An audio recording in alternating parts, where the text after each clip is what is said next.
मामला तो है, यही बात है कि आज रितेश राय के माँ मरी हुई है। उनके यहाँ से हमको न्योता था, तो मेरी बहू मुखिया प्रत्याशी है श्वेता सिंह। वे बोली कि अभी चलिए हम भी कमलावती देवी हम भी मुखिया का प्रत्याशी। उसका गाड़ी आगे आगे था, उससे पीछे मेरा गाड़ी था। जो उसका गाड़ी आगे में बढ़ा है, उसका गाड़ी पत्ता तोड़ गोली मारने लगा है। यहीं पर रेल है, यहीं पर है, बगल में है, इसी में ये सब घुसल था सब। तो तब उसका गाड़ी बताबड़ गाड़ी में गया, तो हम गाड़ी को रोक दिए यहाँ पर। और मोटरसाइकिल से मेरे गांव के 2-4 मोटरसाइकिल से लड़के सब थे, कम से कम हम लोग यहाँ मोट में मिला करके 25-30 आदमी थे। हम 30-25 लड़का सब था, मोटरसाइकिलों से था। लड़का सब भागने लगा, गोली जब चलने लगा तो अब हम दौड़ते हुए, वो तो गाड़ी लेकर के, मेरी बहू जो आगे वाला गाड़ी थी, गाड़ी लेकर के भाग चली, लेकिन मेरा गाड़ी यहीं पर हम गाड़ी रोक दिए। गाड़ी रोक करके हम भागने लगे। बयान में हम अभी तो हम बयान नहीं दे सकते हैं, इतना लोग हम नहीं पहुँचा सकते हैं, लेकिन आदमी को हमने दिखा है। कौन लोग थे?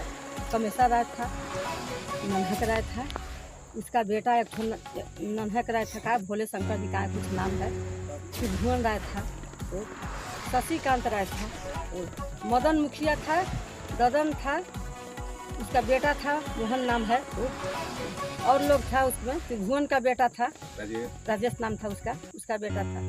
नन्हा का बेटा भोले शंकर का था, उसका नाम था। शशिकांत राय के कम से कम मोट में ही मिला के हमको 50 आदमी सब था। जब हम भागने लगे, जब नन्हा राय के घर के पास गए, तो वहाँ पर हमको नन्हा राय था, गोली मारा चलाया, तो हम कोना में से छुप गए। वहाँ पर जब गोली का निशान थे, भागते हम जाकर के रितेश राय को वहाँ पर सारा बरुना गाँव में जीतना पड़ा, कोई छुपने लायक भी जगह नहीं था कि हम किसी के घर में छुपे। तो हम भाग करके उनके द्वार पर, जब वहाँ घर पास में गए, तो वहाँ खिड़की से वहाँ से फिर शशिकांत राय के घर से वहाँ से गोली मेरा एथी पर चलाने लगा। हम लोग दलान में भीतर घुस गए। तो मेरे साथ क्या नाम है आपका? कमलावती देवी। क्या ये मामला कहीं चुनावी रंजिश का मामला तो नहीं है ना? चुनावी रंजिश में मदन मुखिया सीपुर हाल पर मीटिंग कर रहा था बजरंग बली के पास। मुझे सूचना मिला, तो हमने सोचा कि वहाँ पर वो मीटिंग कर रहा है, बोरना गांव से क्या मतलब लेना देना है। वो कमेसा राय जो है बोरना का ही, उसका मदन मुखिया का ही पार्टी का आदमी है। तबरी भी चुनाव हुआ था, तो इसी चुनाव के दरमियान में, चुनाव के कुछ दिनों के बाद वह बिनकटेश यादव को मर्डर किया, इसी चुनाव के रंजिश में। और फिर अभी चुनाव जब आ गया है कि ना, तो हम लोग शांतिपूर्वक से अपने बहू के बेटा को नहीं खार करके हम लोग बहू को खार किए कि कम से कम बहू रहेगी कि ना, तो हमसे कम से कम इस तरह का नहीं कोई मन की बोलचाल करेगा। वो एक बावजूद भी गाँव में तो बेटा मेरा आता नहीं है, बहू भी नहीं, आज पहला दिन आई है, वो भी कभी नहीं आई है। हम अकेले प्रचार करते हैं। हम क्या जान रहे थे कि आज न्योता के दरमियान में हम लोग आए हैं, कि प्रत्याशी को लोग खोज रहा था कि क्या प्रत्याशी को आना है, थोड़ा जरूरी है, इसलिए उसको हम लेकर के यहाँ पर आए हुए थे। इस तरह के घटना प्रिय घटना हुआ मेरे आंखों के सामने, मेरा गाड़ी जल रहा है। बताइए, वह एक ऐसी व्यक्ति का गाड़ी है जिसका वह बेचारा भाड़ा पर हमको गाड़ी दिया है, 500 रुपया पर रोज गाड़ी हमको दाद दे दिए तेल भर करके। उस निर्दोष आदमी का क्या दोष था? उसका गाड़ी में आग लगा दिया सर। जब भी होता है, उसके पहले भी एक प्रमुख से मुन्ना सिंह था, उनका भी गाड़ी में आग।